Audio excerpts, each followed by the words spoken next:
नमस्कार, times of Swaraj में आप सबों का स्वागत है। मैं हूं संतोष सिंह और आज हम टाइम्स ऑफ स्वराज में बात हाईकोर्ट के उस टिप्पणी की करने जा रहे हैं जिस टिप्पणी ने ये साफ दर्शाया है कि बिहार में शराबबंदी कानून पूरी तरह से फेल है।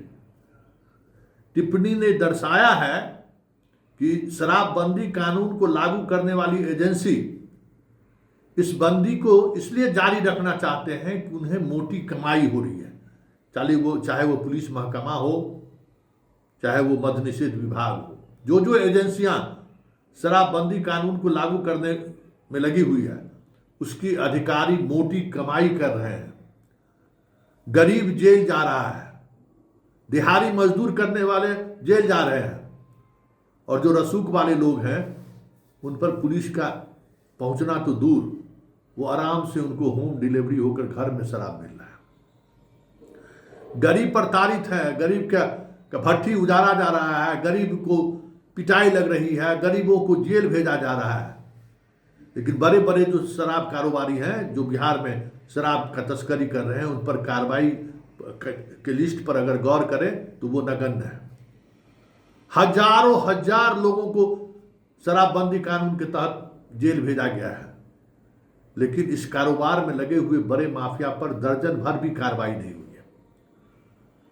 हाईकोर्ट ने यह तल्ख टिप्पणी एक सुनवाई के दौरान की है, जिस टिप्पणी में उन्होंने कहा है कि राज्य सरकार ने यह फैसला सेहत को ध्यान में रखते हुए लिया था।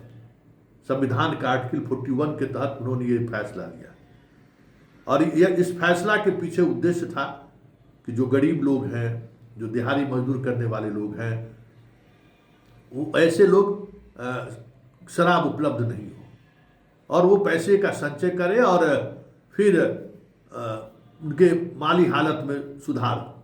उद्देश्य सरकार का यही था। लेकिन आज दिख क्या रहा है? आज वही लोग जेल जा रहे हैं जिनके लिए ये कानून बनाया गया था, जिनको आर्थिक रूप से मजबूत करने के लिए कानून का सहारा लिया गया। आज वही आर्थिक रूप से कब इस हाल में पहुंच गए हैं कि महीनों महीनों जेल में रह रहे हैं। सजा भी उन्हीं को मिल रही है।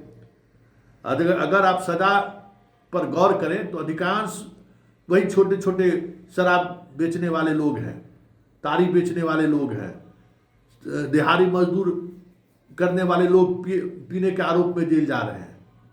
कुछ नहीं बदला है। मतलब कानून जिसके लिए बनाया गया आज कानून का वही शिकार हो रहा है। जिसके लिए इस कानून बनाने की बड़ी बड़ी बातें हुई कि महिलाओं का अत्याचार कम होगा, गरीब लोगों को पैसे की बचत होगी तो अन्य परिवार में समृद्धि आएगी, वो सारी बातें सिर्फ किताबें में रह गई है। सच्चाई यही है कि इस कानून से गरीबों का ही नुकसान हुआ है और इतना ही नहीं, इस कानून की वजह से दूसरे तरीके का ड्रग्स बिहार के गांव-गांव में पहुंच गया है। इस कानून की वजह से अवैध शराब का कारोबार गांव-गांव में फैल गया है। मतलब ये कानून जो एक खास उद्देश्य के लिए लाया गया था, उस उद्देश्य की पूर्ति होता हुआ दूर दूर तलक दिख नहीं रहा है। और आज हालात ये है कि ये कानून बना रहे, इसके लिए जितने भी अधिकारी हैं जो इससे मालो माल करोड़पति हो चुके हैं, वो सरकार को हमें लगता है कि सलाह दे रहे हैं कि ये कानून जारी रहना चाहिए। इस कानून से गरीबों का नुकसान हुआ है। इस कानून से गरीब हुए हैं और साथ ही एक अलग तरीके का सिंडिकेट बिहार में गांव-गांव में डेवलप हुआ है, जो इस तरीके के कामकाज को एक अलग संस्थागत तरीके से लोग कर रहे हैं। एक नए फौज तैयार हो गया है गांव-गांव में, जो अवैध शराब कारोबार, अवैध ड्रग्स के कारोबार में लगा हुआ है। सरकार को इस पर सोचना चाहिए कि ये कानून जिनके लिए बनाया गया, क्या वाकई में उस कानून से उनको लाभ पहुंच रहा है क्या? बड़ा सवाल है। क्योंकि बहुत सारी चीज़ें ऐसे कोर्ट के सामने आया है जिससे ये साफ परिलक्षित हो रहा है कि ये कानून जिस उद्देश्य से बनाया गया है, जिसके लिए बनाया गया है, वो कहीं ना कहीं उस पर वो फलीभूत हो ही नहीं रहा है। उसके ठीक उलट वही उस कानून से प्रताड़ित भी हो रहे हैं, वही उस कानून से गरीब भी हो रहे हैं, वही उसी कानून की वजह से उनका परिवार भी गुजर रहा है। सिर्फ हाई कोर्ट की इस टिप्पणी का मतलब है कि सरकार को अब अपने पूरे शराबबंदी कानून पर पुनर्विचार करने का मौका मिल गया है। वैसे सरकार के अधिकारी और पदाधिकारी और मुख्यमंत्री भी इससे कैसे बाहर निकला जाए, इसका रास्ता पिछले कई वर्षों से ढूंढ रहे हैं। उन्हें भी ये मालूम है कि पूरी मशीनरी, पुलिस डिपार्टमेंट हो या मद्य निषेध विभाग हो, करोड़पति हो गया है। बिहार आज झारखंड वाली स्थिति हो गई है। मतलब जितना बॉर्डर इलाके का थाना है वो समझिए थानेदार करोड़पति है। सारे के सारे, चाहे नेपाल से जुड़ा हो, पश्चिम बंगाल झारखंड से जुड़ा हो या यूपी से जुड़ा हो, मतलब बॉर्डर की पोस्टिंग समझिए करोड़पति। तो ये बात सरकार को भी समझ में आ रही थी, लेकिन कोई रास्ता नहीं निकल रहा था एग्जिट करने का। हमें लगता है कि हाई कोर्ट की इस ऑब्जर्वेशन से सरकार को शराबबंदी कानून पर पुनर्विचार करने का मौका जरूर दिया है।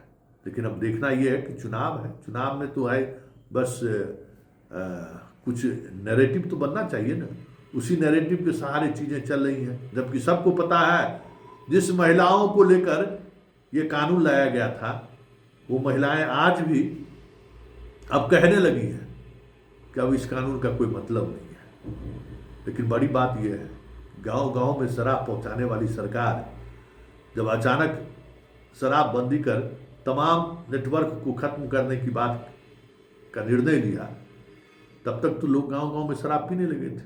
तो आप उसको फिर कैसे रोक सकते हैं? कैसे आप उस कानून से रोक सकते हैं? तो उसका प्रतिफल ये होना ही था जो आज सुप्रीम कोर्ट ने सुनाई है, हाई कोर्ट ने जो सुनाया है। लेकिन बात यहीं तक नहीं है। ये जो टिप्पणी है ना कि शराबबंदी कानून को अधिकारी और कुछ खास वर्ग के लोग हैं जो बनाए रखना चाहते हैं, ये ऑब्जर्वेशन हाई कोर्ट का बहुत ही खतरनाक संकेत दे रहा है। क्यों? क्योंकि इससे एक बड़े इकोनॉमिक ब्लैक मनी का सोर्स बिहार में डेवलप हुआ है। ये बहुत बड़ी बात हाई कोर्ट के पूर्णेंदु सिंह जज साहब ने कहा है।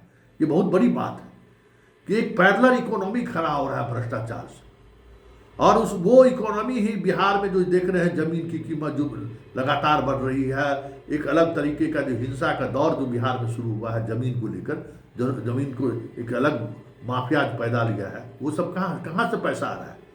यही शराब सिंडिकेट से पैसा आ रहा है। तो ये हाई कोर्ट का ऑब्जर्वेशन भी कहीं ना कहीं जता रहा है कि अब नीतीश के लिए शराबबंदी गले की फांस बन चुकी है, और अब सरकार को जल्द से जल्द ये निर्णय लेना चाहिए कि इस बंदी की वजह से जिसके लिए उन्होंने बंदी लाई है थी, उनको तो फायदा नहीं ही हो रहा है। एक अलग से ऐसा सिंडिकेट खड़ा हो गया है जो सिंडिकेट सरकार को भी गाये बगाए चुनौती देता रहता है। पुलिस महकमा को भी, जो पुलिस महकमा, जो एसपी चाहता है कि कठोरता के साथ ये कानून लागू हो, उसके यहाँ अन्य क्राइम इतने ज़्यादा बढ़ जाते हैं कि उस एसपी को भी, उस थानेदार को भी बैकफुट पर आना पड़ता है। इस तरीके का पैरेलल इकोनॉमी खड़ी हो गई है। इतना ताकतवर हो गया शराब माफिया, जो सच में आप कह सकते हैं कि जो माफिया शब्द का जहां इस्तेमाल होता है, ठीक उसी राह पर बिहार इन दिनों चल रहा है। अब देखना यह है कि इस हाईकोर्ट की इस ऑब्जर्वेशन का सरकार किस तरीके से लेती है, ये देखने वाली बात होगी। क्योंकि अब सरकार ही चाहती है कि ये कानून खत्म नहीं हो, क्योंकि बड़े स्तर पर पैसे की उगाही हो रही है। तो ये जो उगाही का जो स्रोत है, उसको कौन बंद करना चाहेगा?